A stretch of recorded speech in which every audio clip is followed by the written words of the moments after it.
Boa noite. Nosso grupo vai falar sobre as enzimas na indústria de análise clínicas. O nosso grupo é composto pela Camária, Jennifer, Edson, Maria, Stephanie e eu, Tawane. Eu vou começar a falar sobre o que são as enzimas. As enzimas são os conjuntos de proteínas que catalisam as reações bioquímicas com grande especificidade. As enzimas são proteínas que atuam controlando a velocidade e regulando as reações que ocorrem no organismo. Agora eu vou falar sobre análises clínicas. Análises clínicas são conjuntos de exames que têm por finalidade de verificar o estado de saúde do paciente ou investigar as doenças que obtém ou as doenças que podem ocorrer no paciente. A análise clínica é feita através do estudo do material biológico colhido do paciente. Obrigada. Oi, pessoal, estou aqui para falar para vocês agora sobre um pouco das enzimas e a relação delas com algumas doenças, como elas podem ser utilizadas para descobrir algumas doenças. Bom, a primeira dela é a fosfatase ácida. Ela está geralmente relacionada ao câncer de próstata. No momento em que a próstata secreta demais essa enzima, pode estar relacionada a um princípio de câncer de próstata. A segunda enzima é a fosfatase alcalina. A fosfatase alcalina ela já está mais ligada aí a problemas do fígado, também nos ossos, né, em alguns outros órgãos, mas principalmente no fígado. Está ligada aí, como eu posso dizer, a rompimento, né, do tecido do fígado e principalmente também com a cirrose e também com a cirrose medicamentosa, né, que é quando alguns medicamentos ela pode, né, contribuir para isso, como é o caso do paracetamol, por isso que o tratamento dele é sempre em um período curto, porque pode influenciar muito no fígado. Bom, outra enzima que eu vou citar agora é o TGO. Bom, o TGO ele é um indicador mais específico do fígado, mais específico para lesões. Por que geralmente é utilizado mais o sangue para fazer esses exames? Porque quando algum órgão se rompe, o que está dentro sai para fora, ao mais próximo local possível, que geralmente é a corrente sanguínea. A unidade, a quantidade, né, normal de TGO no sangue é de 5 a 40 unidades por litro. De acordo com os laboratórios, né, pode variar. Agora eu vou falar um pouco sobre a TGP. O TGP ele é uma enzima que está ligado a reações bioquímicas para a produção de energia, ou seja, está mais ligado ali com esse aspecto. Ele pode indicar problemas no fígado também, mas também pode identificar problemas nos rins, pâncreas e em outros órgãos, mas principalmente no fígado. O seu valor normal é de 7 a 56 unidades por litro. Esse é o seu valor normal nos seres humanos. A outra é a GT, ou também GGT. É uma enzima encontrada principalmente em vários órgãos.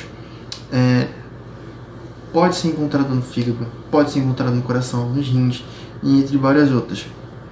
Ela serve como um avaliador da função hepática, se o fígado está trabalhando bem ou não.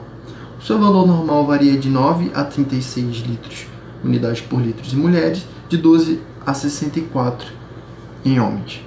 Agora vamos falar um pouco sobre a amilase. Existe a amilase salivar, que é encontrada na saliva, que muitas vezes em grande quantidade pode estar ali ligado a uma apendicite, pode estar ligado a um problema digestivo, a algum problema estomacal, como também pode estar ligado a algum problema, alguma lesão no pâncreas, já que ela também é produzida lá em maior quantidade lá no pâncreas. Em valores muito baixos pode identificar aí, digamos, uma lesão, um rompimento excessivo nas células de produção da amilase. Agora eu vou falar um pouco para vocês sobre a lipase. A lipase ela age em cima dos lipídios, quebrando moléculas grandes de gordura em menores para que o organismo possa absorver com maior facilidade. Essa é a função ali da lipase. Quando há um problema na lipase, ele geralmente vem com sintomas de muita dor na barriga, né, com problemas de cólica e também gordura nas fezes. Ele pode estar ali relacionado a uma pancreatite aguda.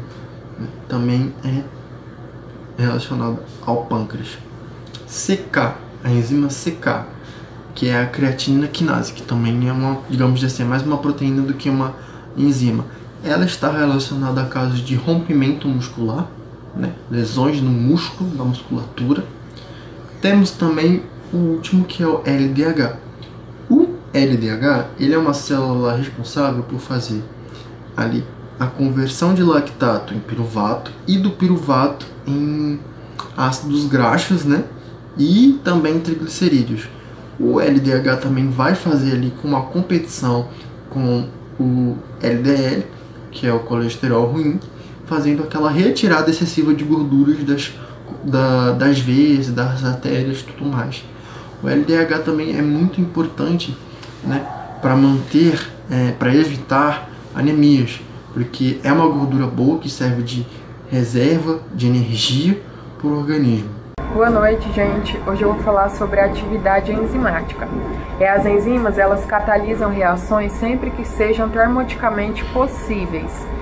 Inúmeros fatores de natureza biológica ou físico-química interferem diretamente na atividade enzimática dos micro-organismos. A frequência das bactérias amiolíticas, proteolíticas, celulolíticas e ureolíticas é significativamente influenciada pelo pH do solo.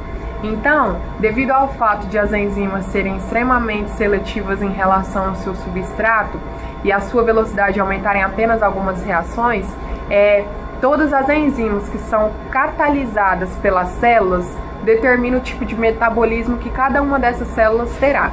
Então, toda essa síntese depende da regulação da expressão gênica. Olá, boa noite. Eu, Jennifer Leal, então vou falar para vocês sobre a especificidade das enzimas. Bom, as enzimas apresentam alto grau de especificidade, né? Cada enzima possui uma organização estrutural específica, permitindo, então, ligações apenas dos seus substratos. A grande especificidade das enzimas é determinada pela sua forma e tamanho tridimensional, formando regiões de afinidade dos seus reagentes, os substratos. Bom, e também temos o modelo chave-fechadura. O sítio ativo das enzimas apresentam um formato complementar ao seu substrato, promovendo então aí um encaixe perfeito. E aqui também temos exemplos do modelo chave-fechadura. As enzimas apresentam uma região específica que é o sítio ativo, onde os substratos se encaixam. Esse encaixe ocorre em razão das ligações formadas entre o substrato e as cadeias laterais de aminoácido no seu sítio ativo. Como vocês podem observar aí no slide, o substrato entrando no centro ativo da enzima, formando então complexo enzima-substrato, depois complexo enzima-produto. E o produto deixando o centro ativo da enzima. E nesse de baixo tem a enzima-substrato, beleza. A molécula do substrato vai ligar-se no sítio ativo da enzima e pode ocorrer uma reação e moléculas produzidas são liberadas, né, através dessa reação. Por esse método, modelo, chave-fechadura apresentar falhas, foi produzido então o modelo de encaixe induzido. Boa noite, eu vou falar sobre a teoria do encaixe induzido. A teoria do encaixe induzido mostra que ligandes e receptores não são tão rígidos como se imaginava. De acordo com essa teoria, o substrato induz uma mudança conformacional da enzima com qual ele interage. Essas mudanças garantem um melhor ajuste entre o sítio ativo e o substrato. Alguns autores comparam o encaixe com um aperto de mão, o qual vai se moldando e se tornando cada vez mais forte. Quando o substrato interage com o sítio ativo da enzima, surgem ligações que induzem mudanças, a quais permite que mais ligações sejam estabelecidas. Com isso, o sítio ativo envolve cada vez mais o substrato, mantendo em seu local. Hoje eu vou falar para vocês sobre a interação entre enzima e substrato para a gente poder entender melhor como que funciona para poder encaixar numa indústria de análises clínicas ou em outra área também.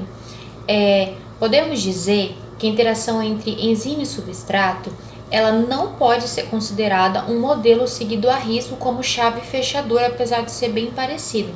Alguns anos atrás, ela era considerada seguido bem à risca ao chave fechadura. Porém, alguns estudos comprovaram que obtinha algumas falhas e o modelo não segue totalmente à risca, mas é bem parecido.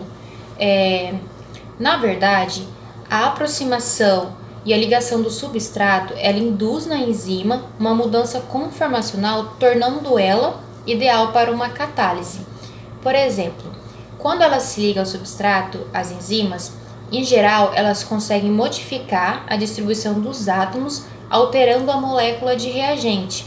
Dessa maneira, a enzima ela torna certas ligações do substrato mais fracas e, consequentemente, mais fáceis de serem quebradas.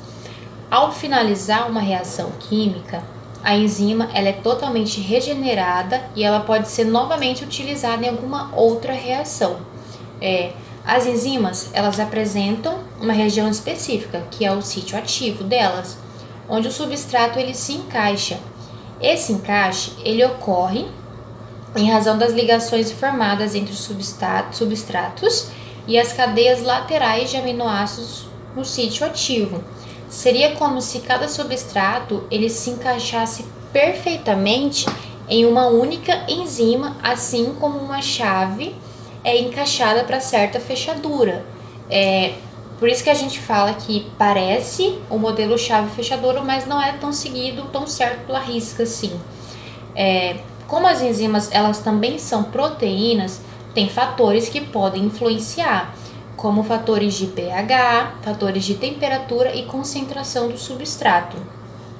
Isso pode influenciar no desempenho das enzimas e, como toda proteína, pode sofrer uma desnaturação e certas condições também elas podem parar de funcionar.